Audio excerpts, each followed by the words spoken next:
मध्य प्रदेश, तेलंगाना, छत्तीसगढ़ और राजस्थान में विधानसभा चुनावों के लिए प्रचार तेज। प्रमुख राजनीतिक दलों के शीर्ष नेताओं ने चुनावी रैलियां की। राष्ट्रपति द्रौपदी मुर्मू ने सतत विकास के लिए अनुसंधान और नवाचार की दिशा में स्थानीय रूप से उपलब्ध संसाधनों के उपयोग का आह्वान किया।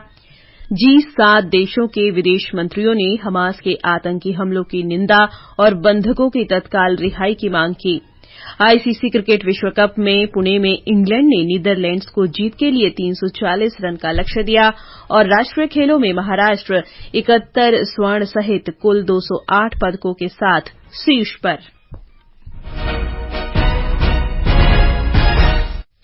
समाचार संध्या के साथ मैं जागृति शर्मा। मध्य प्रदेश, तेलंगाना, छत्तीसगढ़ और राजस्थान में विधानसभा चुनावों के लिए प्रचार तेज हो गया है। प्रमुख राजनीतिक दलों के शीर्ष नेताओं ने आज चुनावी रैलियां की। मध्य प्रदेश में भारतीय जनता पार्टी के वरिष्ठ नेता और प्रधानमंत्री नरेंद्र मोदी ने घोषणा की है कि सरकार जल्द ही सौर ऊर्जा योजना लाने जा रही है। इससे बिजली का बिल शून्य हो जाएगा और लोग बिजली बेचकर पैसे भी कमाएंगे। गुना में एक जनसभा में उन्होंने उज्ज्वला योजना का जिक्र करते हुए कहा कि गैस सिलेंडर के दाम भी 500 रुपए कम किए गए हैं। माताओं बहनों की सुविधा और सशक्तिकरण हमारी प्राथमिकता है। भाजपा सरकार में मध्य प्रदेश की 80 लाख से अधिक बहनों को उज्ज्वला योजना के गैस का कनेक्शन मिला है। इनमें से 2.25 लाख बहन बेटियों तो हमारे गुना की है। उज्ज्वला की लाखों लाभार्थी बहनों के लिए गैस सिलेंडर को 500 रुपये सस्ता कर दिया। प्रधानमंत्री ने कांग्रेस को विकास विरोधी बताते हुए कहा कि पार्टी के पास न तो कोई विजन है और न ही भविष्य की कोई योजना है। उन्होंने लोगों से अपील की कि दिवाली पर स्थानीय उत्पाद ही खरीदें और सेल्फी लेकर नमो ऐप पर अपलोड करें। असम, उत्तर प्रदेश, गुजरात और मध्य प्रदेश के मुख्यमंत्रियों सहित अन्य कई वरिष्ठ नेताओं ने भी प्रचार में हिस्सा लिया।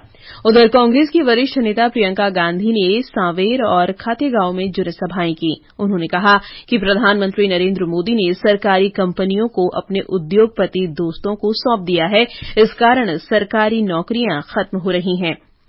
कांग्रेस के महासचिव और मध्य प्रदेश में पार्टी के चुनाव प्रभारी रणदीप सुरजेवाला ने भोपाल में कहा कि भाजपा सरकार सामाजिक कल्याण के नाम पर बड़ी बड़ी बातें करती है, लेकिन प्रदेश के वृद्धों और दिव्यांगजनों को सामाजिक न्याय योजनाओं का पैसा कई महीनों से नहीं मिला है। बहुजन समाज पार्टी की राष्ट्रीय अध्यक्ष मायावती ने रीवा में कहा कि जब बैलेट पेपर से चुनाव होता था तो हमारी सीट ज्यादा आती थी, लेकिन अब ईवीएम में गड़बड़ी होने लगी है। एक रिपोर्ट।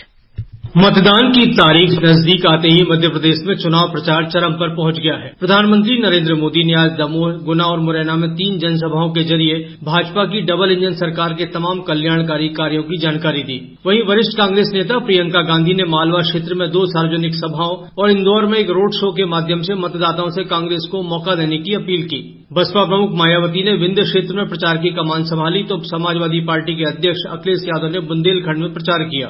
आम आदमी पार्टी ने भी आज गुना जिले में अपनी ताकत दिखाई। मध्य प्रदेश में 17 नवंबर को मतदान होना है और वोटों की गिनती 3 दिसंबर को होगी। संजीव शर्मा, आकाशवाणी समाचार, भोपाल।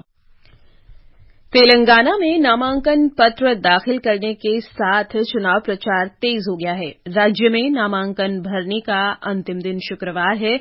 इस बीच सभी प्रमुख राजनीतिक दलों के शीर्ष नेता अपनी पार्टी के उम्मीदवारों के समर्थन में विभिन्न निर्वाचन क्षेत्रों का दौरा कर रहे हैं।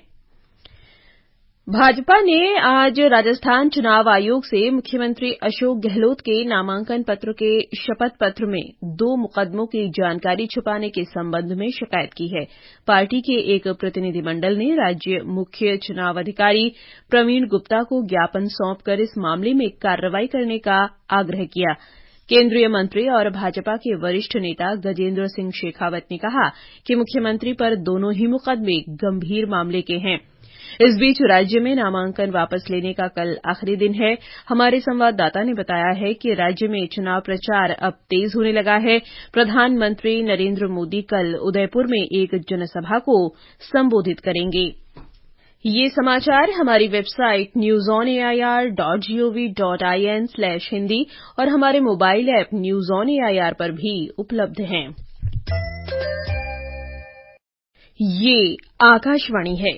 राष्ट्रपति द्रौपदी मुर्मू ने सतत विकास के लिए उपलब्ध संसाधनों पर नवाचार और शोध के लिए जोर दिया है। उन्होंने कहा कि आर्थिक विकास के लिए स्थानीय आवश्यकताओं को ध्यान में रखते हुए रोजगार के अवसर सृजित करना बड़ी चुनौती है। राष्ट्रपति आज उत्तराखंड के श्रीनगर गढ़वाल में हेमवती नंदन बहुगुणा गढ़वाल विश्वविद्यालय के 11वें दीक्षांत समारोह को संबोधित कर रही थीं। प्रत्येक व्यक्ति के लिए शिक्षा को पहुंच में लाने पर बल देते हुए राष्ट्रपति ने कहा कि समाज की बेहतरी के लिए काम करने की आवश्यकता है। पहला, आप अपने जोड़ों को ना भूलें, चाहे वो आपके दोस्त परिजन हो या स्कूल कॉलेज के दोस्त। दूसरा, अपने नैतिक मूल्यों से जैसे सच्चाई, ईमानदारी और निष्पक्षता से कभी समझौता ना करें। आपने जो भी शिक्षा प्राप्त की है उसमें समाज का भी अहम योगदान है, इसीलिए आप विकास यात्रा में पीछे छूटे हुए लोगों की भरसक मदद करें। इससे पहले राष्ट्रपति ने चमोली जिले में बद्रीनाथ धाम में पूजा अर्चना की। राष्ट्रपति का कल देहरादून में उत्तराखंड राज्य स्थापना दिवस के अवसर पर एक समारोह में भाग लेने का कार्यक्रम है। राष्ट्रपति 3 दिन की उत्तराखंड यात्रा पर हैं। पंजाब में श्री हरजिंदर सिंह धामी को शिरोमणि गुरुद्वारा प्रबंधक कमेटी SGPC के अध्यक्ष के रूप में फिर से चुना गया है। आज अमृतसर में समिति कार्यालय में हुए चुनाव में उन्हें 137 वोटों में से 118 वोट मिले। वे लगातार तीसरी बार निर्वाचित हुए हैं। शिरोमणि अकाली दल के अध्यक्ष सुखबीर सिंह बादल ने हरजिंदर सिंह धामी को तीसरी बार समिति का अध्यक्ष चुने जाने पर बधाई दी। राष्ट्रीय महिला आयोग ने बिहार के मुख्यमंत्री नीतीश कुमार के महिलाओं पर दिए गए आपत्तिजनक बयान की निंदा की है। आयोग ने कहा है कि इस तरह के बयान न केवल महिलाओं की प्रगति में बाधक हैं, बल्कि उनके अधिकारों और पसंद के प्रति संवेदनहीन हैं। महिला आयोग की अध्यक्ष रेखा शर्मा ने श्री नीतीश कुमार के विरुद्ध कड़ी कार्रवाई की मांग करते हुए विधानसभा अध्यक्ष अवध बिहारी चौधरी को एक पत्र लिखा है। राष्ट्रीय अन्वेषण अभिकरण NIA ने मानव तस्करी से जुड़े 4 मामलों में आज 10 राज्यों और केंद्र शासित प्रदेशों के विभिन्न स्तरों पर तलाशी अभियान चलाया और 44 लोगों को गिरफ्तार किया। ये राज्य हैं त्रिपुरा, असम, पश्चिम बंगाल, कर्नाटक, तमिलनाडु, तेलंगाना, हरियाणा और राजस्थान तथा केंद्र शासित क्षेत्र जम्मू कश्मीर और पुद्दुचेरी। गिरफ्तार किए गए लोगों में से 21 त्रिपुरा से, 10 कर्नाटक से और 5 असम से हैं। तलाशी अभियान के दौरान NIA ने डिजिटल उपकरण, आधार कार्ड, पैन कार्ड और विदेशी मुद्रा समेत कई महत्वपूर्ण वस्तुएं जब्त की हैं। आयकर विभाग ने पश्चिम बंगाल के बिष्णुपुर के विधायक तन्मय घोष के कार्यालय पर छापेमारी की।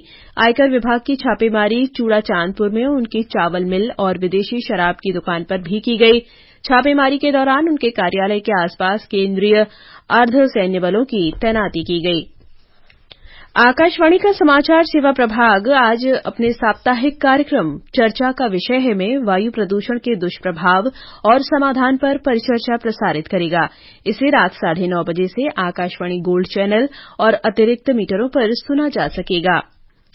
दिल्ली के सभी विद्यालय कल से इस महीने की 18 तारीख तक बंद रहेंगे।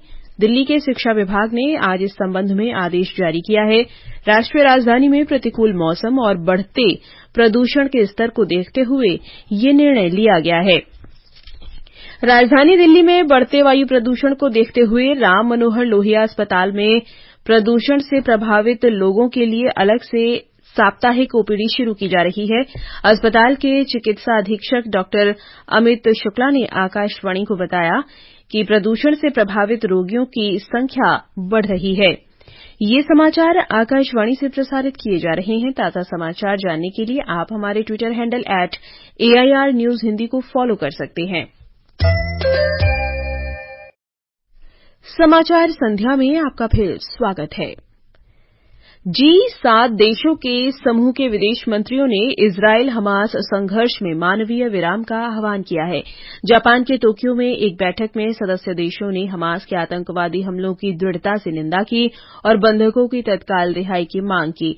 उन्होंने गजा में मानवीय संकट को दूर करने के लिए तत्काल कार्रवाई की आवश्यकता जताई और लड़ाई रोकने तथा मानवीय गलियारों को बनाने के लिए समर्थन दिया। एक बयान में अंतर्राष्ट्रीय कानून के अनुसार इजरायल के अपनी रक्षा करने के अधिकार को भी मान्यता दी गई। आईसीसी क्रिकेट विश्व कप में पुणे में इंग्लैंड ने नीदरलैंड्स को जीत के लिए 340 रन का लक्ष्य दिया है। ताजा समाचार मिलने तक नीदरलैंड्स ने 34 ओवर में 6 विकेट पर 165 रन बना लिए हैं। इससे पहले इंग्लैंड ने टॉस जीतकर बल्लेबाजी करते हुए निर्धारित 50 ओवर में 9 विकेट पर 339 रन बनाए। इंग्लैंड की ओर से बेन स्टोक्स ने 108 और डेविड मलान ने 87 रन की पारी खेली। भारतीय सलामी बल्लेबाज शुभमन गिल और तेज गेंदबाज मोहम्मद सिराज आज जारी आईसीसी की नवीनतम एक दिवसीय रैंकिंग में बल्लेबाजों और गेंदबाजों की सूची में शीर्ष पर पहुंच गए हैं। शुभमन गिल ने शीर्ष स्थान पर बाबर आजम की जगह ली है, जबकि सिराज ने दक्षिण अफ्रीका के स्पिनर केशव महाराज को पीछे छोड़कर पहला पायदान हासिल किया। 37वें राष्ट्रीय खेल 2023 के समापन में एक दिन शेष है और गोवा में खिलाड़ियों का उत्साह अपने चरम पर है। कल खेलों का समापन पणजी के श्यामा प्रसाद इंडोर स्टेडियम में भव्य रंगारंग कार्यक्रमों के साथ होगा। Hockey, handball, kabaddi, kho kho, football और कई अन्य खेलों की प्रतियोगिताएं आज समाप्त हो गईं, जबकि निशानेबाजी, गोल्फ, योगासन की स्पर्धाएं कल समाप्त होंगी। महाराष्ट्र 71 स्वर्ण सहित 208 पदक लेकर शीर्ष पर है। सर्विसेज स्पोर्ट कंट्रोल बोर्ड 59 स्वर्ण सहित कुल 117 पदक के साथ दूसरे स्थान पर है। हरियाणा 53 स्वर्ण पदक सहित कुल 161 पदक के साथ तीसरे स्थान पर है। जम्मू कश्मीर के उपराज्यपाल मनोज सिन्हा ने आज जम्मू के राजभवन में पैरा तीरंदाज शीतल देवी और राकेश कुमार से बातचीत की। उपराज्यपाल ने पैरा तीरंदाजों तथा कोच अभिलाषा चौधरी को उत्कृष्टता प्रमाण पत्र से सम्मानित भी किया। उन्होंने कहा कि शीतल और राकेश की लोकप्रियता से जम्मू कश्मीर में खेल संस्कृति को बढ़ावा मिलेगा। हरियाणा कल से 2 दिन के आयुर्वेद क्षेत्रीय समीक्षा बैठक की मेजबानी करेगा। इसमें 8 राज्य और केंद्र शासित प्रदेश शामिल होंगे। आयुष मंत्रालय राष्ट्रीय आयुष मिशन के अंतर्गत विभिन्न पहलों की व्यापक समीक्षा करेगा। दुबई में एतिस लात अकादमी में दीपावली उत्सव 2023 का आयोजन किया गया। 1 दशक से आयोजित हो रहे इस उत्सव में 10,000 लोग शामिल हुए।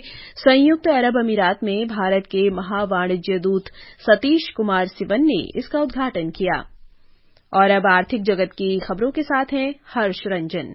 बॉम्बे स्टॉक एक्सचेंज का सेंसेक्स 33 अंक बढ़कर 64,976 पर बंद हुआ, जबकि नेशनल स्टॉक एक्सचेंज के निफ्टी में 37 अंक की मजबूती रही और ये 19,444 पर रहा। विदेशी मुद्रा बाजार में आज $1 की कीमत 83 रुपये 28 पैसे रही। डॉलर इंडेक्स आज 0.26% की तेजी के साथ दिन के कारोबार के समय 105.82 पर था। कच्चे तेल की अंतर्राष्ट्रीय कीमतें गिरी हैं। ब्रेंट क्रूड प्रति बैरल $80.97 रहा।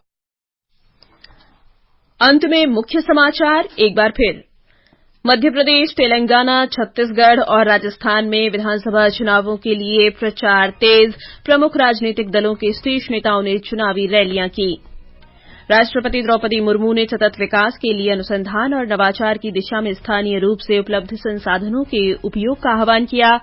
G7 देशों के विदेश मंत्रियों ने हमास के आतंकी हमलों की निंदा और बंधकों की तत्काल रिहाई की मांग की। आईसीसी क्रिकेट विश्व कप में पुणे में इंग्लैंड ने नीदरलैंड्स को जीत के लिए 340 रन का लक्ष्य दिया और राष्ट्रीय खेलों में महाराष्ट्र 71 स्वर्ण सहित कुल 208 पदकों के साथ शीर्ष पर। इसके साथ ही समाचार संध्या का ये अंक समाप्त हुआ। नमस्कार।